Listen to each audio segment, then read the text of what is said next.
Assalamualaikum warahmatullahi wabarakatuh kepada mahasiswa dan mahasiswi Universiti Sains Islam Malaysia.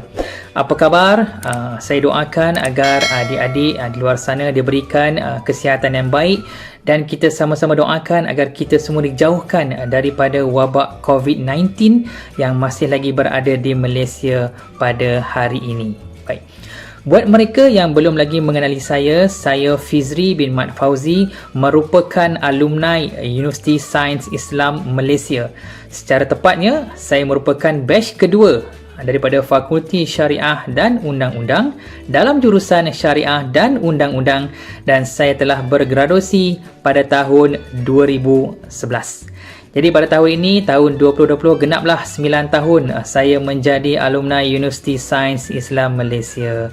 Alhamdulillah, pada ketika ini saya sedang menjawat jawatan sebagai Eksekutif Hasil di bahagian Pendidikan Cukai, Jabatan Khidmat Korporat Lembaga Hasil dalam Negeri Malaysia. Jadi, tahu tak apa itu Lembaga Hasil dalam Negeri Malaysia?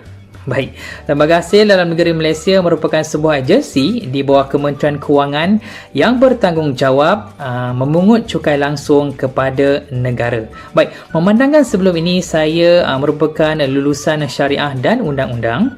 Sebelum saya ditempatkan di bahagian Pendidikan Cukai, saya telah berkhidmat di Unit Undang-Undang Cawangan Ceras sebagai pegawai penaksir dan juga pegawai pendakwa selama 4 tahun sebelum saya dipindahkan ke Cawangan Guaman Kuala Lumpur pada tahun 2017. Jadi sedikit sebanyak ada pengalaman 6 tahun lah mengendalikan kes-kes percukaian di mahkamah. Baik, sekarang ni apa tugas saya sekarang di Lembaga Hasil dalam Negeri Malaysia?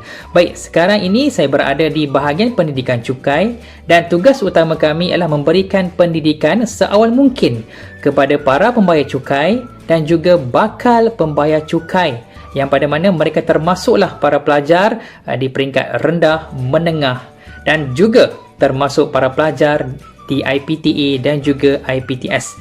So USIM termasuklah dalam IPTA. Baik, pendidikan percukaian ini penting kerana apa? Kita nak memberikan kesedaran dari peringkat awal kepada para pembayar cukai dan bakal pembayar cukai tentang tanggungjawab mereka untuk membayar cukai kepada negara. Sebab itu ada pepatah mengatakan bahawa melentur buluh biarlah dari rebungnya. Sebab itu kami memfokuskan untuk memberikan pendidikan seawal mungkin kerana kita berharap pada suatu hari nanti bakal pembayar cukai ini akan menjadi pembayar cukai yang baik, bertanggungjawab dan mempunyai rasa cinta kepada negara. Sebab apa? Sebab kita nak memastikan bahawa kelestarian kutipan cukai di negara ini dikekalkan demi pembangunan negara. Baik, seterusnya, bagaimana nak menyertai Lembaga Hasil dalam negeri Malaysia? Baik, mudah. Adik hanya perlu layari laman web LHDNM di www.hasil.gov.my dan klik pautan kerjaya. Di situ dipaparkan segala maklumat berkenaan perjawatan yang ada di Lembaga Hasil dalam negeri Malaysia. So adik-adik kena sentiasalah layari laman web Lembaga Hasil dalam negeri Malaysia.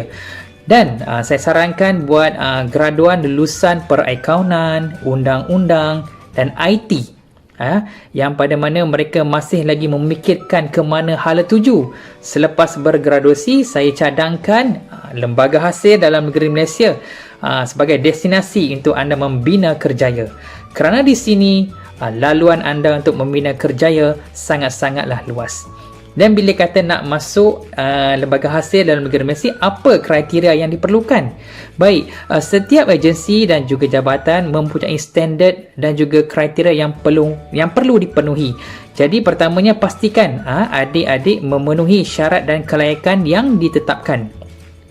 Bagi saya, kriteria yang paling penting ada dua. Pertamanya ialah kemahiran komunikasi dan yang kedua ialah kemahiran bahasa. Inilah kerana di Lembaga Hasil dalam negeri Malaysia, rata-rata stakeholder merupakan pembayar cukai yang rata-ratanya rakyat Malaysia dan juga rakyat asing, iaitu expatriate ataupun mereka yang tidak bermastautin di Malaysia. Justru itu, adik haruslah menguasai dua bahasa utama, iaitu bahasa Melayu dan juga bahasa Inggeris dengan baik. Kerana apa? Kerana memudahkan urusan sekiranya adik nak berurusan dengan expatriate, adik-adik memerlukan penguasaan bahasa Inggeris yang tinggi. Kerana apa? Jika adik menguasai dua bahasa ini, ia akan memudahkan urusan percukaian. Dan yang ketiga ialah attitude. Jika adik mempunyai attitude yang baik, letaklah di mana saja pun adik akan berjaya dan juga disenangi rakan sekerja. Baik, harapan saya khususnya kepada pelajar tahun akhir di Universiti Sains Islam Malaysia, pertamanya kena buat resume. Resume itu pastikan lengkap, ringkas dan padat, dan semua maklumat dimasukkan di dalam satu muka surat sahaja. Jangan lebih-lebih. Baik, seterusnya bila dah siap resume cantik-cantik, pilih cabang kerjaya yang mana yang hendak dituju. Kalau boleh kita fokuskan bidang apa yang kita nak tuju. Dan pada masa sekarang ini, nasihat saya, jangan pilih kerja, tetapi pilihlah kerjaya yang menepati kriteria dan kelayakan adik-adik.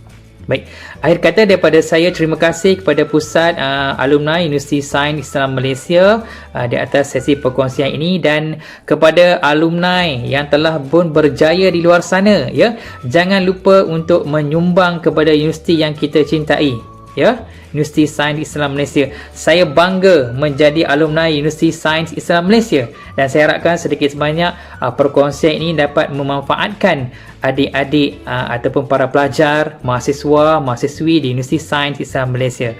Akhir kata, stay safe dan semoga kita dilindungi oleh Allah Subhanahu Wa Taala.